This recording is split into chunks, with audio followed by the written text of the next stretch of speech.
They said it's a propaganda film. Look the bunker. Look the memory is good. Ces images en noir et blanc ont été tournées il y a plus de 80 ans. Ce sont celles de la libération du pays de Beach durant l'hiver 1944-1945. C'est par cette vidéo d'époque que débute cette rencontre avec ces 4 Américains. Tous sont les fils de vétérans ayant combattu ici il y a 81 ans. Après ces images, direction les lieux où se sont déroulés les combats. Au cœur de la forêt de Reyerswiller, une vingtaine de figurants venus de toute l'Europe recréent les scènes de l'époque. Uniformes, équipements, positions de combat. Les moindres détails ont été pensés pour replonger les visiteurs dans l'histoire. Une reconstitution organisée par l'association Second Armored in Europe, spécialisée dans la mémoire des unités américaines ayant participé à la libération. C'est très spécial pour nous, on est véritablement sur les lieux où beaucoup de choses se sont passées.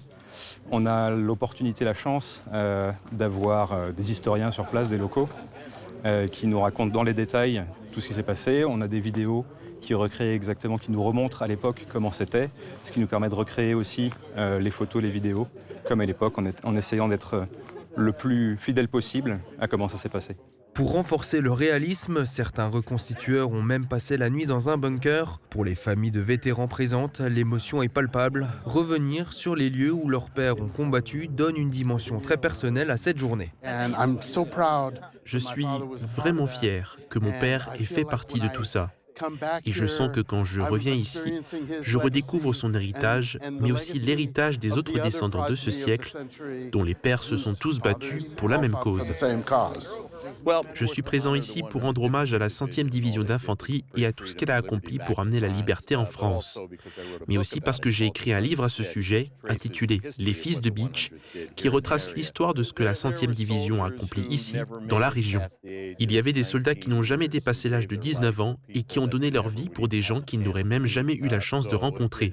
Il n'y a donc rien de plus captivant ni de plus fort que d'essayer de renouer avec l'esprit de ce que ces soldats ont apporté ici, en Europe. Tout au long du parcours, anciennes photographies à la main, chacun tente de retrouver les lieux exacts où elles avaient été prises il y a plus de 8 décennies. Entre passionnés d'histoire et descendants de soldats, les échanges sont nombreux. Un moment de partage, mais aussi de transmission. Car au-delà de la reconstitution, l'objectif reste le même, faire vivre cette mémoire et rappeler ce qu'il s'est passé ici pour que ces événements ne soient jamais oubliés.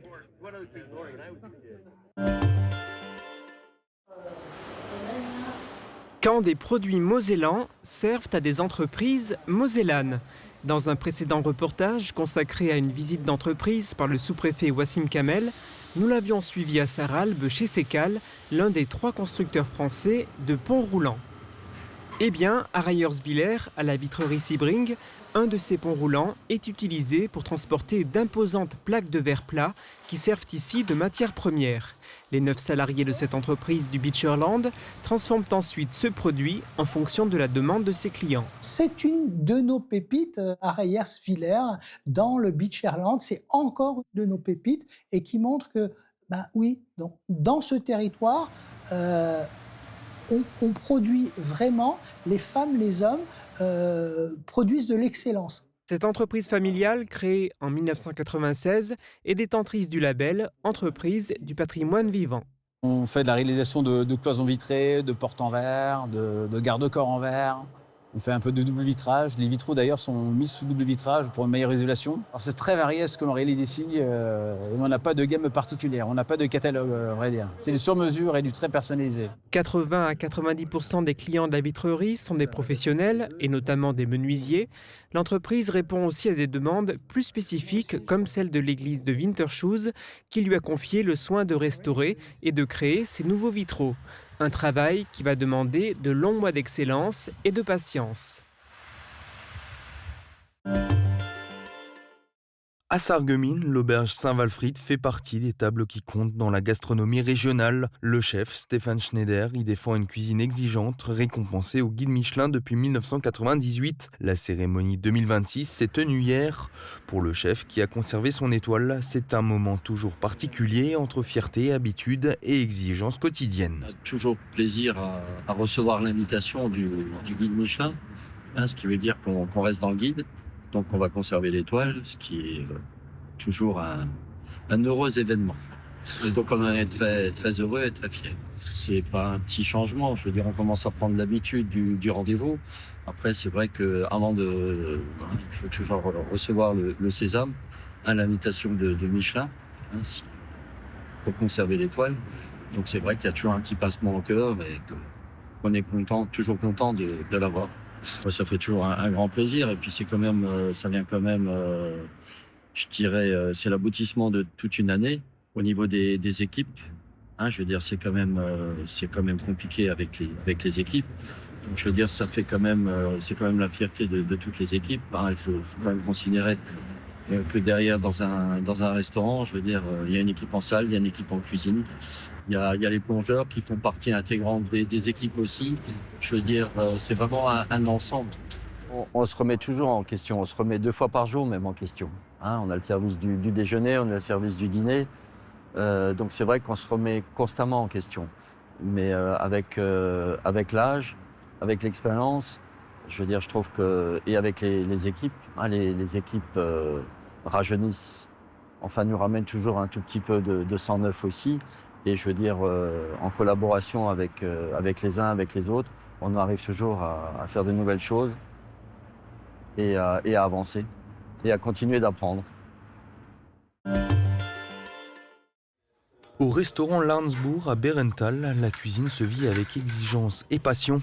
Au lendemain de la cérémonie du guide Michelin qui s'est tenue hier, le chef Fabien Mengus, qui a conservé son étoile, évoque l'atmosphère particulière qui entoure ce rendez-vous de la gastronomie. Pour lui, au-delà de la cérémonie, l'essentiel reste le travail quotidien en cuisine et l'évolution constante de ses plats. On va y aller détendu, passer une bonne journée avec tous les collègues, tous les amis qu'on va retrouver à Monaco lundi. Et ça va être une ambiance bon enfant comme tous les ans en fait. Donc c'est que du bonus de toute façon lundi. On va déjà continuer à faire ce qu'on fait et consolider l'étoile qu'on a aujourd'hui. Et puis on verra la suite dans les années futures, ou bien cette année, ou bien dans une semaine. On verra. L'évolution, elle est de toute façon constante. Je veux dire, on essaye de faire de l'évolution tous les jours. On essaye tous les jours d'en faire, ou systématiquement, je veux dire. Ce serait une erreur de rester sur l'acquis qu'on a en fait. Donc, il faut essayer de travailler toujours au mieux et essayer de se dire que tous les jours, il faut être un peu meilleur en fait. Je dirais une cuisine peut-être moderne et gourmande en fait. Mais la gourmandise, c'est très important aujourd'hui. Tout ce qui est autour d'une sauce, voilà, c'est ça qui doit habiller le plat en fait. C'est une distinction quand même. Je veux dire, vous savez que vous êtes parmi, par rapport au guide, parmi les, je sais pas, 300, 400 meilleurs restaurants en France. Donc forcément, ça aide. Radio Studio 1, 105.8. Toute l'énergie du 80 pop rock, toute l'info locale et encore plus. À Bitche, à Sarreguemines et partout où vous êtes. Radio Studio 1. Super U Rohrbach vous accompagne au quotidien et par tous les temps. Il fait trop froid pour sortir faire les courses? N'hésitez plus, commandez en ligne, on s'occupe de la préparation. Drive ou livraison, disponible en toute saison. La météo avec U, commerçant autrement. Bonjour tout le monde, aujourd'hui nous sommes le 17 mars et nous célébrons la Saint-Patrick, le patron de l'Irlande.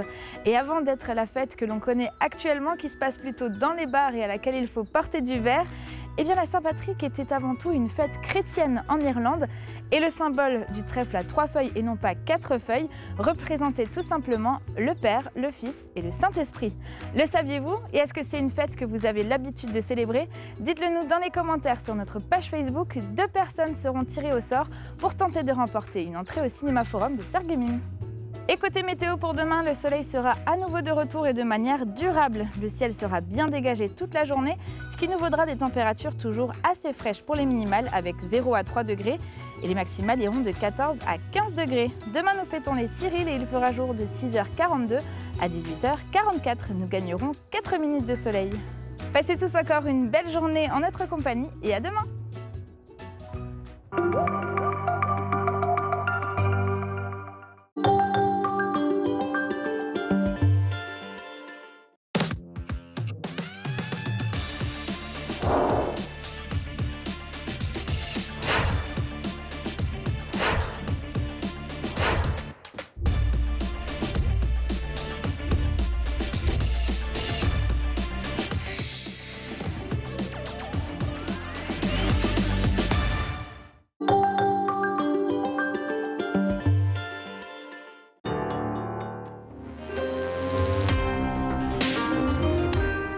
Nous sommes devant le château de Ramstein à Bärental.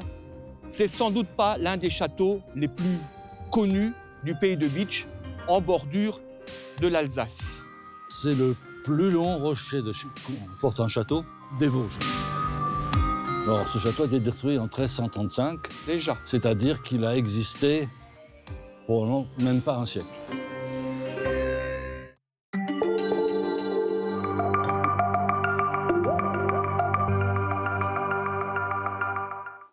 Bonjour à toutes et à tous et bienvenue sur le plateau de Mosaïque Cristal.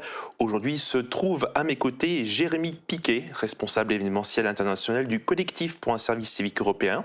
Bonjour. Bonjour. Et Sarah Courant qui fait partie du service civique de Sarreguemines. Bonjour Sarah. Bonjour. Nous allons voir ensemble les sujets d'actualité vous concernant. Et d'abord, je voulais revenir sur les Jeux Olympiques d'hiver organisés en Italie à Milano Cortina. Le collectif et vous deux étaient présents en Italie, à Côme, notamment pour le Forum de la Paix. Racontez-nous comment ça s'est passé.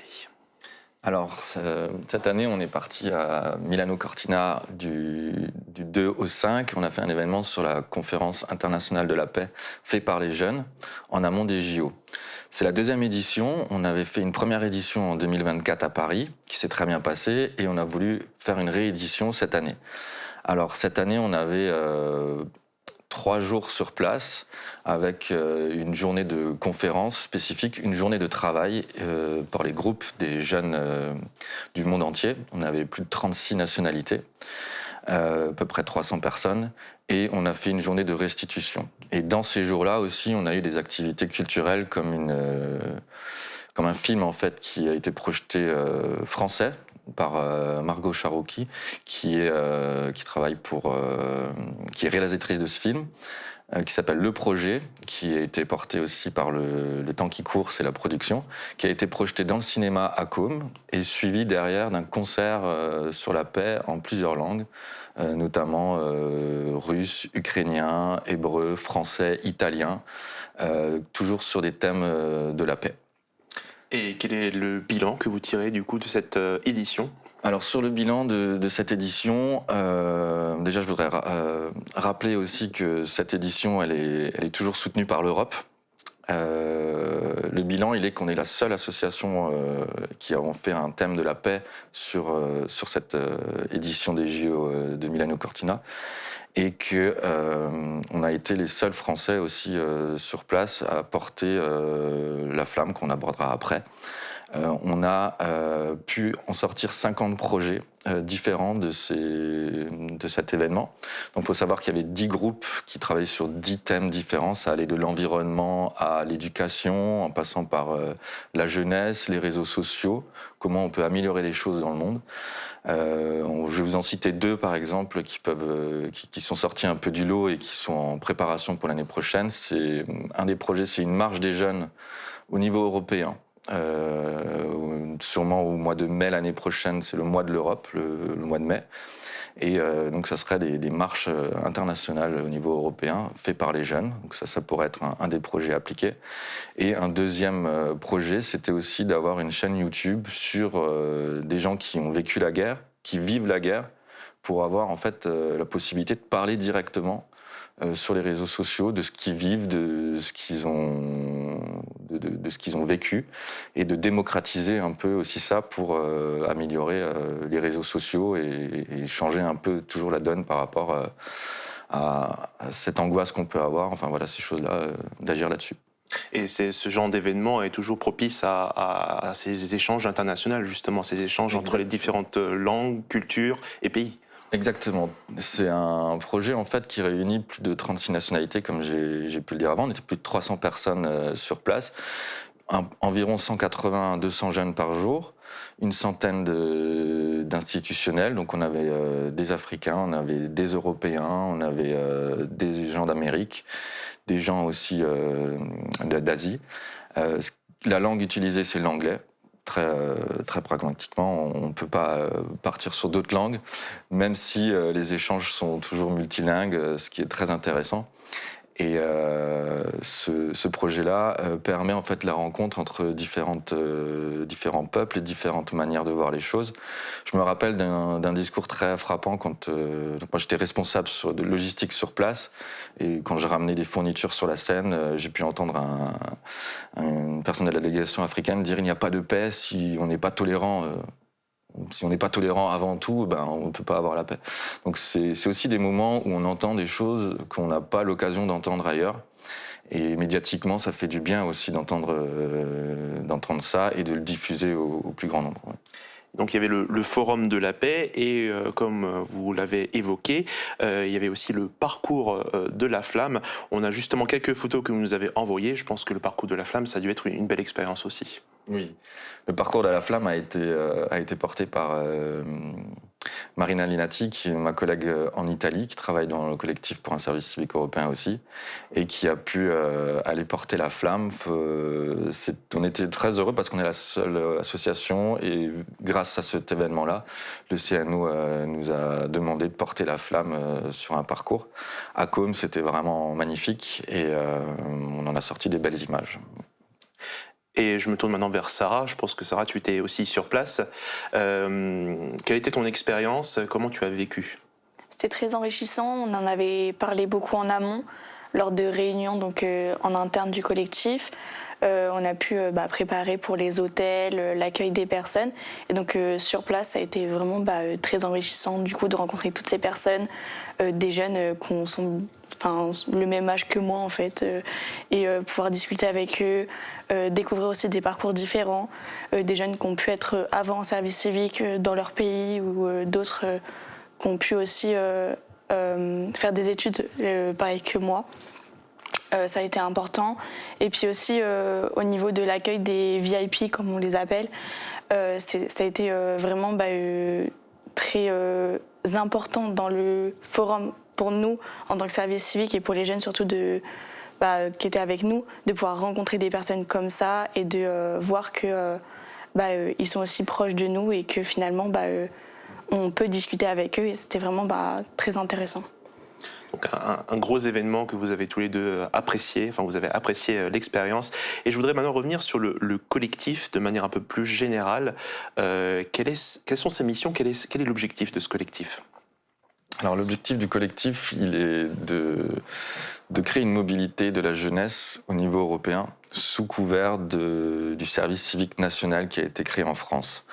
L'idée est de permettre à des jeunes de tout pays européen de faire un programme d'intérêt général, financé pendant ce temps-là, et d'avoir une mobilité au niveau européen. Le programme phare du service civique européen, c'est le tandem. C'est-à-dire, par exemple, on a des Français qui font un service civique pendant 6 mois en France, avec d'autres qui sont en service civique européen, qui, eux, le finissent. Donc on en a 5 qui sont en France, 5 qui viennent d'autres pays européens. Et à la fin des 6 mois, les Européens finissent et les Français partent en Europe. Là, on a actuellement à peu près 600 jeunes qui sont sur le territoire européen dans ces différents programmes. On a plus de 100 partenaires européens. Et nous, en fait, on écrit tous ces projets-là avec l'Europe. On écrit les programmes, on en ressort des projets. Et de ces projets-là, on peut lancer des promos qui sont de pays en pays. Donc, on est français, donc je vais parler de France vers l'Europe, mais ça marche aussi de pays différents vers d'autres pays. On est vraiment sur toute l'Europe. Voilà. Et si on continue sur la jeunesse et qu'on se localise vraiment sur la cité faïencière, combien de jeunes sont en service civique actuellement? Alors à Sarreguemines, on a créé pour la première fois un centre de jeunes avec des services civiques, dont Sarah en fait partie. On a 4 personnes actuellement, on peut monter jusqu'à 6. Et sur le territoire de Sarreguemines, ils nous aident à organiser les événements à l'échelle internationale, et ils nous aident aussi à créer des événements localement sur Sarreguemines. C'est pourquoi tu as décidé de rejoindre justement ce service civique, Sarah? C'était surtout pour l'expérience, aussi de découvrir Sarreguemines, parce que c'est vrai que le Grand Est, je ne connais pas du tout. Je viens du centre Val-de-Loire, donc je ne connais pas cette région-là, j'avais jamais été. Donc c'est une opportunité pour découvrir la région, découvrir aussi le monde événementiel, parce que c'est vrai que je ne connaissais peut-être pas forcément à cette échelle-là. et aussi de rencontrer des personnes, des nouvelles personnes qui viennent d'endroits différents, de domaines différents aussi. Et en fait, on a tous des âges qui sont assez proches, mais en même temps éloignés. Enfin, proches parce qu'on a 5 ans d'écart, mais ça reste éloigné sur une vie de mon âge. Donc c'est vrai que c'est important aussi d'apprendre des autres, et c'est pour ça que j'ai choisi de faire le service civique à Sarreguemines.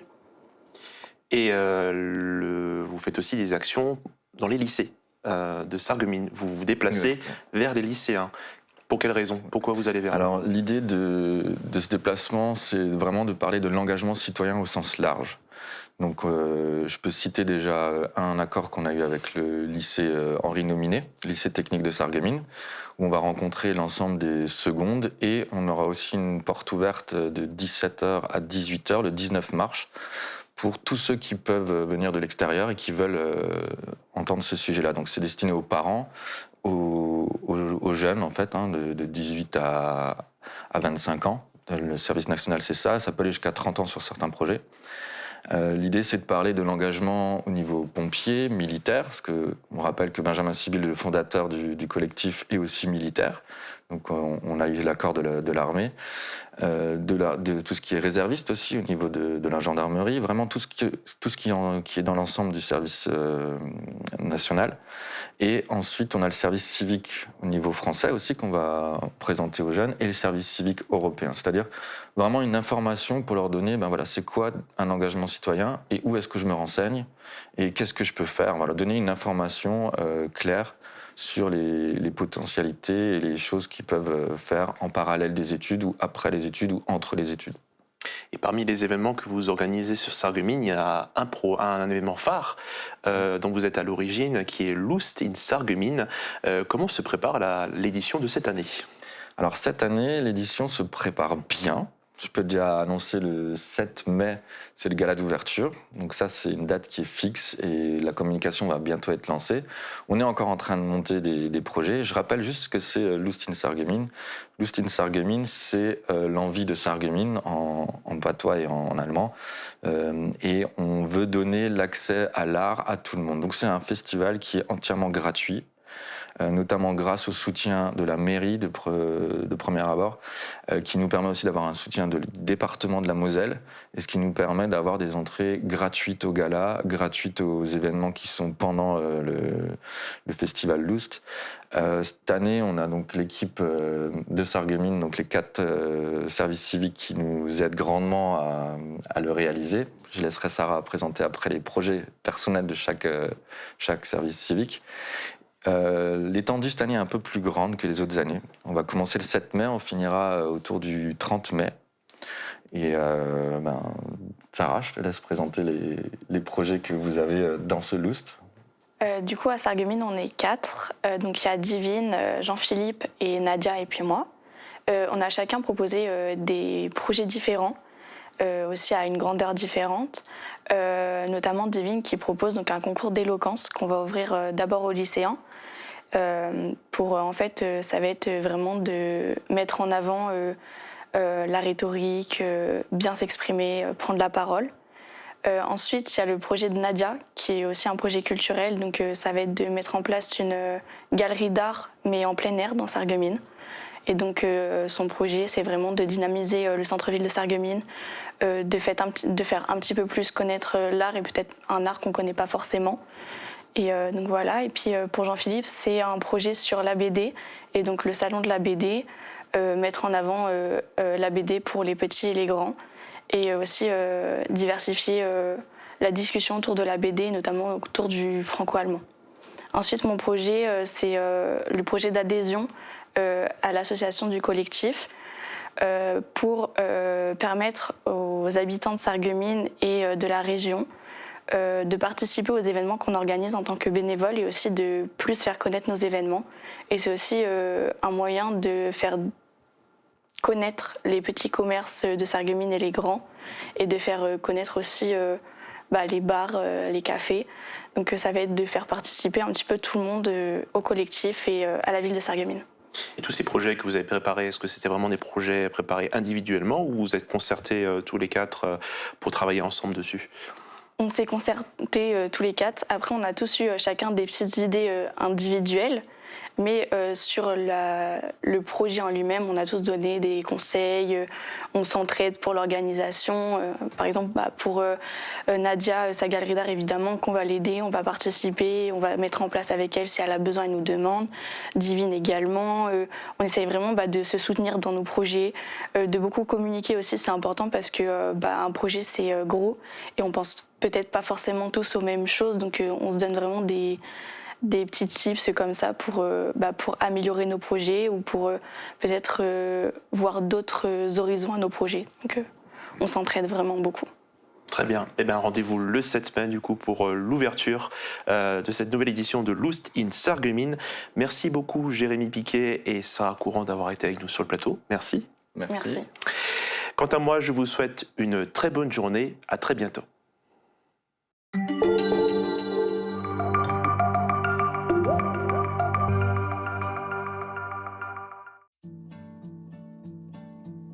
Il y a des prêtres pour qui c'est évident depuis l'enfance, des confrères qui, dès 8-9 ans, se sentent appelés par le Seigneur à devenir prêtres. Il y a des prêtres qui découvrent ça bien plus tard. Moi, j'ai passé un parcours classique, on va dire, dans l'Église, c'est-à-dire baptisé, première communion, j'étais enfant de chœur, j'étais lecteur, j'étais à la chorale, voilà. Il y avait certainement en moi déjà un appel très jeune qui a mis du temps à se concrétiser parce que je suis vraiment rentré, on va dire, dans la formation à l'âge de 30 ans. Donc il y a quand même tout un processus chez moi qui s'est mis en place avec aussi des hésitations, comme quand on se marie, hein, est-ce que c'est la bonne? Mais à un moment donné, on franchit le pas avec l'expérience vécue et puis on se lance dans l'aventure. Donc il y a un peu un challenge avec lui là-haut, dire écoute, comme c'est écrit dans la Bible, tu m'appelles, me voici, et après on voit si ça match, un peu comme dans un couple, comme je disais avant. 99% de mon travail, c'est avec les gens. Et ça va on va dire, de la naissance jusqu'à la mort. Donc c'est le premier truc. Je dis, pour devenir prêtre, il faut aimer les gens. On est appelé à être au contact avec l'homme dans tout ce qu'il est, tout au long de sa journée. C'est ce qui habite le 3/4 de mon temps. Après, le reste du temps, c'est de la bureaucratie, c'est de la paperasse. On est en France, hein.